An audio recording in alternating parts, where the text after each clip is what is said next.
Hi, welcome to Dharma.tv, show number 11. As usual, I would like to begin with one moment of meditation. So if you would meditate with me, please.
In this show, today's show, I would like to talk about love and how we see love, and a way that we as Buddhists can see love and we can understand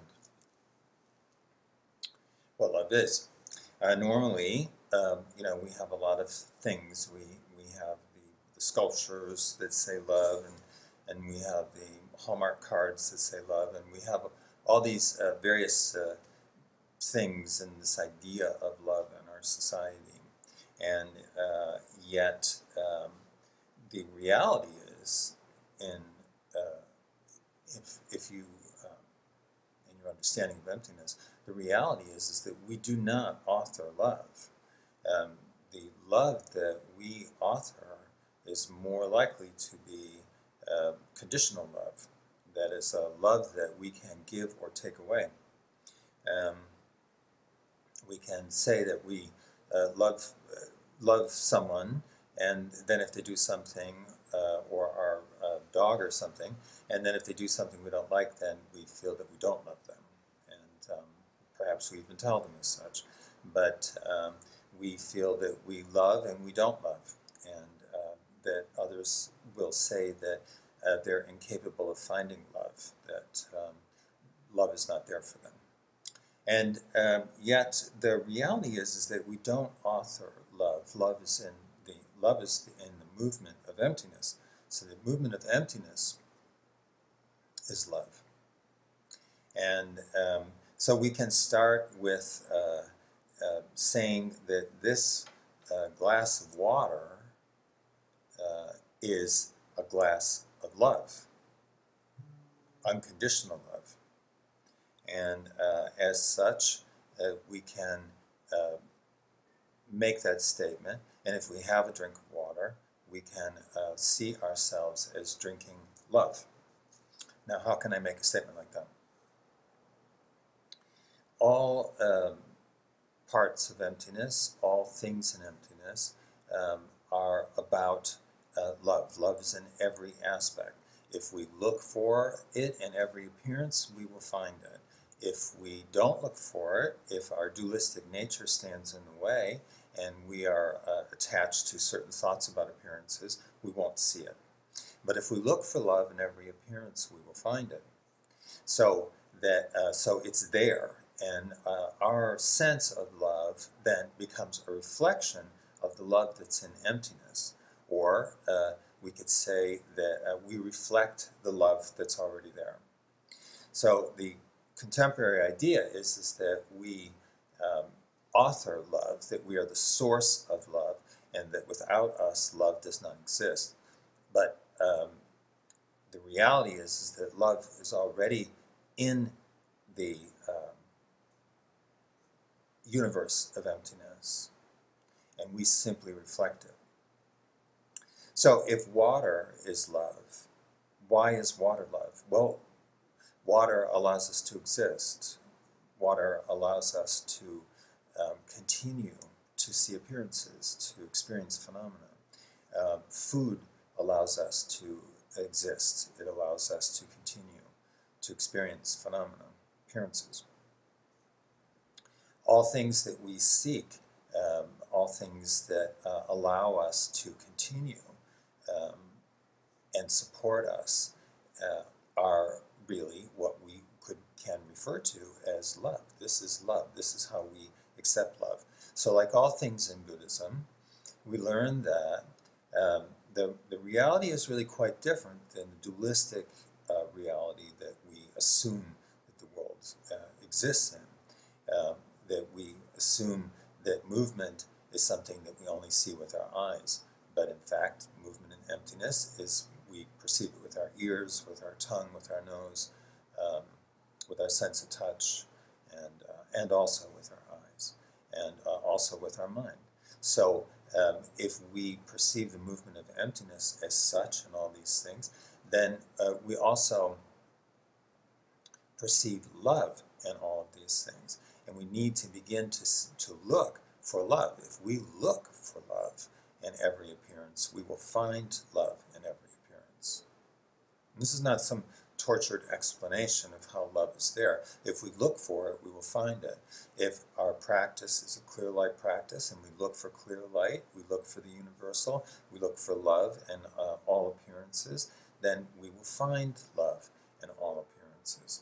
If we look for love in a glass of water, we will find love in a glass of water. If every time we drink we feel that we are drinking love, then every time we drink water we feel we're drinking love, then we are drinking love. We are recognizing the reality, the true nature of our mind and the true nature of emptiness. So, we can say then that all of this is obscured by our dualistic mind and our habitual dualistic behavior. All of these things are obscured by that. And that this is how it is in the boundless ocean of suffering. So, but we can also say that inherent in all phenomena, the love that escapes us is found. One only needs to seek. So the idea then that we're looking for love in another person, usually that expression is used in another person, is incorrect. We reflect love, and if we see the love that's in an appearance, we reflect that love, and we could say we absorb that love, but we reflect that love, or we embody that love. So love is in water, love is in food, love is in every appearance that we see. Now we may experience appearances where we think to ourselves, this is impossible. There's no love in this one. Here's someone interrupting the life of another creature, another person or another creature. There's no love here, and or certain meanness, that kind of thing that takes place. But what we're seeing is that we're seeing dualistic behavior, and we have to understand that even though someone may be cruelly dualistic towards another, that they're apt to love someone in their life, or their mother loves them, and there is love there. And if we seek, we will see it.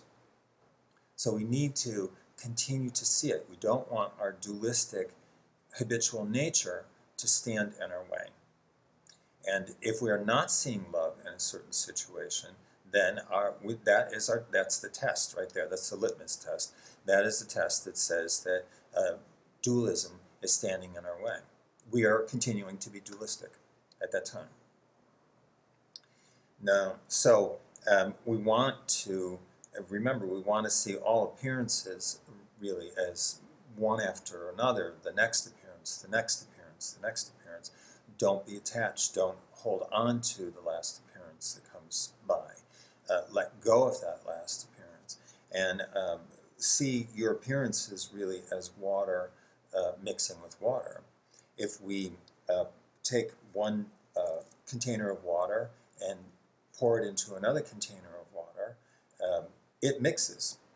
We may not be able to see it because it's clear, but it mixes. We know that it mixes. If they were different temperatures, they would mix immediately, and we would have an idea. We would have a way to understand that. but an appearance of a tepid water would be. But what we are looking for here is that we have to understand that all appearances just blend with the last appearance, with the last appearance, with the last appearance. And we want to be able to do two things here with these appearances. We want to be able to let go of them, understanding that they are simply an appearance. And we also want to be always, always looking for the love in every appearance that we become aware of. The love is there. The love is in this glass of water. This is a glass of love. Love is in everything. We reflect love. Now,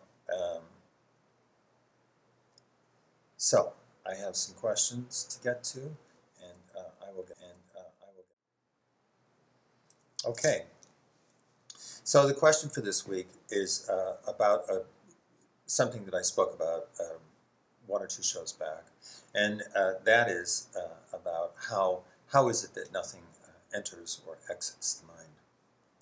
In Buddhism, in our practice, our mahamudra practice, one of the biggest obstacles really is in seeing how we're thinking, how we deal with things, under what circumstances do we see things in the direction that we see them in. That simple statement, that nothing enters or exits the mind, is a very profound statement. The reason is that if nothing enters the mind and nothing exits the mind, then everything that takes place only takes place within the mind. And as non-practitioners or the habitual dualistic thinkers that we are, we believe that things come to us and that things go from us. And this is a very prevalent idea. It's in everything that we have. Something comes to us or goes from us. Something comes into our life or leaves our life. Yet the reality is that we are here by ourselves in this sense, and that all things simply take place within our mind, so that nothing actually enters our mind and nothing actually exits our mind. We simply notice something and then experience it and then detach from it, let go of it. And this is the process. So when we say nothing enters or exits the mind, what we're saying is that our mind simply notices things, experiences them as an appearance or a phenomenon coming from emptiness, and then goes back into emptiness. So the things really are passing through. And yet we are responsible for all of our interpretations. So when we think, as I was saying before, when we think of love, we feel that we give love or that we are the author of love, yet we are simply the reflection of love, as are all things. All things are the reflection of love. All things are the reflection of emptiness, the movement of emptiness. The same with the mind. So when we have this idea then that nothing enters the mind or exits the mind, we realize that we are responsible for our interpretation of every event. Now, when we think of samsara and nirvana, we think of samsara and nirvana as two things: light and dark, happiness and suffering, and that's how we perceive it. We perceive it as two different things. But the reality is that they're the same thing. They're just a different point of view about the same set of circumstances, the same appearance. So we have 2 points of view instead of 1 point of view. And in our practice, what we really want is 1 point of view about everything, not 2 points of view. The subjective and the objective is what we do habitually, but what we want to do really is to have that one point of view. So when we say that samsara and nirvana are the same thing, this can be very difficult to understand because we are very married to the idea that these are two different things, that suffering is suffering and nirvana is paradise.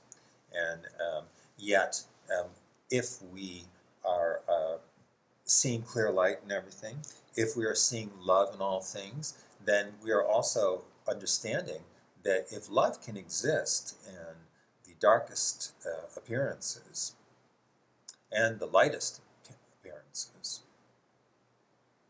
then samsara and nirvana are the same thing. So nothing enters the mind, nothing exits the mind. These thoughts are profound thoughts, and these thoughts are something that takes time to process. We have to give up a lot. One of the things in meditation, one of the things in mahamudra, is there are various times when we come to a point where we say to ourselves, wait a minute, if I give up this thinking that I have, if I look at things in a different way and I let go of these ideas that I have, I don't know who I'll be. I don't know who I will become. I don't know that person. What will happen to me? Maybe I don't want to give it up. Maybe I have some fear. Maybe I think that I'm better off suffering. That where is this going anyway? Maybe I'm better off just staying who I am. It seems like such hard work. There's an expression in Buddhism: "Many come, few stay." That's because Buddhism, mahamudra, is work, and we have to dedicate ourselves to this work. So when we think these thoughts, when these thoughts rise, and we say to ourselves, but if I see something here, and I see what I'm doing, and if I give up this behavior, it seems very big, and I don't know who I'll be then if I give up this behavior. What I can tell you is you will be a better person. There is nothing to fear. There is never anything to fear. You will just become a better and better person. Many times people think, well, to become enlightened, to become a good practitioner, I have to really change. I can't be the person that I am today. I have to become a different person, another person. I have to become holy, I have to become this, I have to become that, I have to become all these things. That's completely incorrect. What is the correct view is that we don't become a different person, we just become the best person we can possibly be. It's that simple. We just become a better person than we are today in the sense that less suffering, more compassion for others, and we begin to see the love in all appearances, the love that is there in all appearances. And it is up to us to find the love that's there in all appearances. And by finding this love that we have that is inherent in all appearances, the more we do it, the less effort it takes to do it. And the more we see it constantly on a constant basis, and constant never-ending basis, so that we, after a while, like all things in our practice, we no longer have to look for it. We're just there. We see it constantly, and it's always there. These things are these points of view that I talk about are a shortcut, if you will, to becoming completely aware. If you follow them and you work hard to see them, and you are honest with yourself, and you meditate with intent, and by honest with yourself, I mean honest to say, I'm getting it, I'm not getting it, I have to go back, I didn't do it that time, I became dualistic that time. Dualism is a very difficult thing to eradicate in our personalities. We don't necessarily want to eradicate it at all times. There are certain dualistic things that we do that we feel that are just fine. And these are subtle things. These are things we base our personality on. But if we take these changes and we are honest with ourselves and we cut the root of dualism, and we work hard to do that. And we remember, Buddhism is about ourselves in many ways. Meditation is about ourselves. We're working with ourselves. We're working with ourselves to make ourselves a better person, a person who no longer suffers. You know, Buddha said, follow my path and you will be relieved of suffering. But I can show you the way. But if you get there, if you become enlightened, is up to you. Well, these are very powerful words, and this is reality. It is up to you. It is up to you to look and perceive the love in all appearances. It is up to you to cut the root of dualism. It is up to you not to become dualistic and stand in front, stand in between you and an appearance, so that you can't see the love there. If you can't see the love in every appearance, then you're being dualistic. It's as simple as that. So, what I will say then is that we can say that this number 11, Dharma.tv number 11, is about love. And this is the show that's about love. Now, this love, the way that I'm discussing love, we can also call this a practice of clear light, looking for clear light. We can substitute the words clear light for love, clarity, and we can talk to ourselves in those terms. Some people have overused the word love or have certain connotations with the word love that is difficult for them to see it in these terms. But remember, we don't author love. Okay? We are not the givers and the takers away of love. Love is already there. We can reflect it when we wish, and we can dualistically stand in our own way and not receive it when we wish as well. If we are in a relationship with someone and we say, well, I really love you, or we say, I used to love you and I no longer do, and I don't know why really, but I don't. Well, these words are familiar words. And the reason that we stopped loving someone is because we become dualistic around them.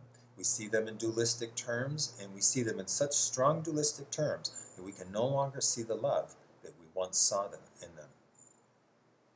So we need to see the love in all appearances. This is all appearances, every last one of them. Smells, food,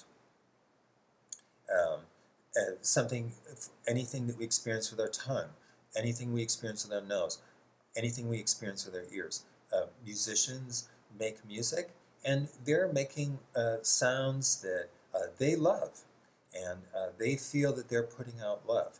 If someone is making something artistic for us, this is what they love. And if we look at this, if we look at a painting, we can see that it may not look like love, but the person who did this loved it, was giving love, was reflecting love when they did this work for us. So we can see reflections of love in all appearances. All appearances that take place, we can see it.